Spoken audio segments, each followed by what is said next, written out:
नमस्कार खाद्यप्रेमी हो. आजचा मेन्यू आहे शेवगाच्या शेंगा फ्राय. वातावर उत्तम रामबाण, कॅल्शियमचा उत्तम सोर्स असलेल्या या शेवग्याच्या शेंगा आहेत. कट करून घेतल्यात, धुतल्यात, त्याला मीठ लावायचं, हळद लावायची आणि तिखट थोडं लावायचं ते मसाला. नंतर तेल गरम करून ते फ्राय करायला ठेवायचं. एकदम लो फ्लेम ठेवायची, नाहीतर करपतील.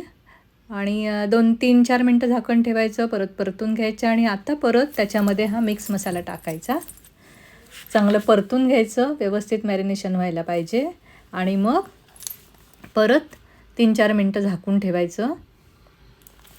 ह्याच्यामध्ये विटॅमिन ए, सी आणि के असतं आहे, बी कॉम्प्लेक्स असतं आहे. हाडांसाठी चांगलं, बोनसाठी चांगलं आहे. आता हे झाकण आपण ठेवलं ते परत 3-4 मिनटाने काढून परत मध्ये मध्ये हलवायच्या, कारण त्या करपता कामा नये. इम्युन सिस्टीम बूस्ट करणाऱ्या आहेत त्या आणि डायबेटीस पेशंटसाठी चांगल्या.